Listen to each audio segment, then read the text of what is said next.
Go on. Oh, it's a woman. Joking. Yes. Will you be having any music? Do you call them montages? You can. Series 2. You mean Like what you did with, in the what's it called? The museum last time. The musical series. Oh, right. Yes. No, we don't. There are some. Are there? There's a couple. Yeah. Not on the scale of that, but yes, there's something that there's a couple of things that are alluded to, yeah. What was the fans' reaction to that, Reece? I don't know, David. David?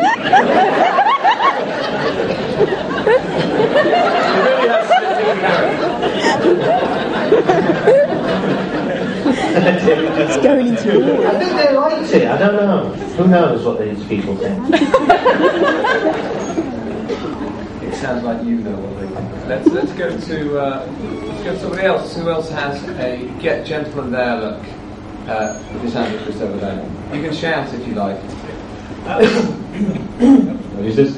I was just wondering how long it took you from the first script you wrote of Psychoville episode 1 to getting it on the air. Just wondered what that timescale was. John might know better than me, or Justin. Can you remember? It was long. It must have been over a year, but it wasn't because it wasn't commissioned. It was in a queue of things to be filmed. Wasn't Everybody wants to do their edgier comedy on BBC Two, which is the thing we're told. So we wait and hope, and then we thought we'll have to put a show on for them, and that's when we did the thing at Notting Hill. And started the controller in the middle of the room. Which I think is on the DVD series as well, isn't it? Yeah, I think you can see that on there. I think it would have been about 18 months, something like that. Maybe not quite as long as that, 15 months. John? It was something like that. And actually, the best thing you did, I think, was not finishing Series 1, because I have a feeling, I've never asked the controller, but I have a feeling that if we'd finished completely and utterly no loose ends Series 1, then there would have been more of a question mark about bringing it back. As it was, there were loose ends. So, of course, there has to be another series. Plan work. Exactly. Yes, great. All that's. And you also did something that most shows don't do, which was to do a reading in front of about 250 people. Yeah. And by doing that, you sort of said, look, this is an event. So we thought, oh, God, we better do it. Yeah, I think it did help that. Okay. Anyone else have another question? We are more or less out of time, or you might as well shout. Yes, sir. Hello there. Hello. I'll shout. It's fine. Just quickly, you did a portmanteau thing for this after the league. Yeah. Do you think that there's much, much of a market for just a standalone portmanteau? People look back on the ones from the 70s as more of a gimmick. Yeah. And they're brilliant. They've got such potential, these things. I think they have, yeah. I think you could do a really good one. It's always hard what the linking device is. That would be my thing. I'd really try and get right if I was going to just do one properly. But you do have, there's something slightly flawed with them, because you don't have the wholeness of a full narrative. But then again, I think you do get that lovely thing of having 4 different bites of the cherry when you're able to show 4 different worlds. It's like a sketch show. You kind of, if you fail, you've got another one coming along that might pick you up again. But it would just depend. Don't do them. I can't remember the last one that was any good, really. But I think there would be if you. I don't know what it would be if it was horror stories or if it was you could have 4 funny stories. But yeah, I love them. I think someone should do them. You mentioned earlier that there's references to the Ring films and Japanese horror in there. Are there any other clear, obvious horror references to classic horror films within the cycle of Halloween?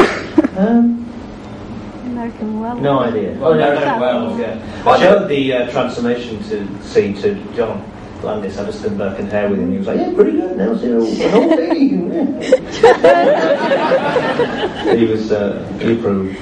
But I can't think of any. Did we mention any other kind of particular? Specifically, no. I mean, there's a little bit of Poltergeist perhaps in the telly moment. I mean, I don't know. It's nothing directly. There's a lot of kind of vague homage. But was that hard for you, Matt, by the way, the werewolf transformation? Yeah, it was terrifying. Was it? Yeah.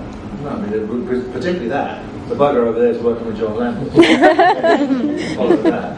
I mean, it's terrifying when the first quote you get is £50,000 to do that, and then we did it on a shoestring compared to that. I'm sure some of you, or maybe most of you, have seen Being Human, and the team that did that, the werewolf transformation is phenomenal in that, and it sort of did bring it into the 21st century, and actually made some of American Werewolf's prosthetics look quite archaic.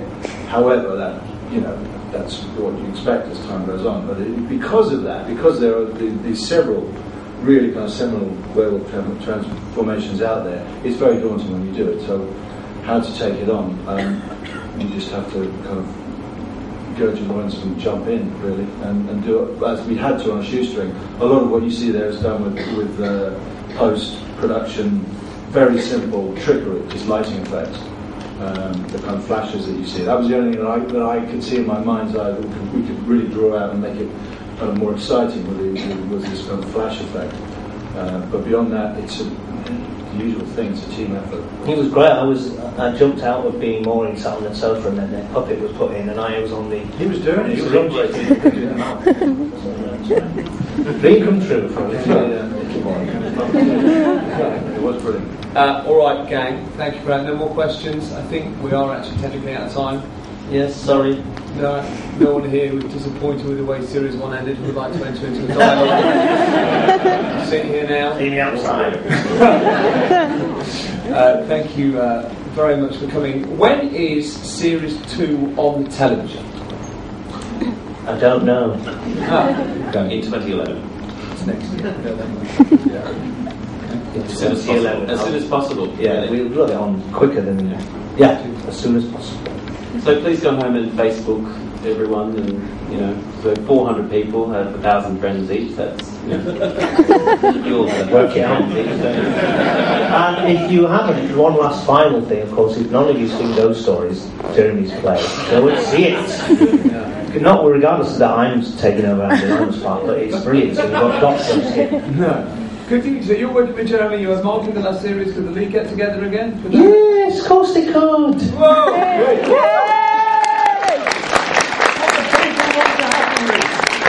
It's just getting us together now. It's like I always say, but it's like getting the goodies together. The goodies are increasingly difficult. The goodies are actually together on my radio show tomorrow afternoon. So it is. Are they really? Yeah.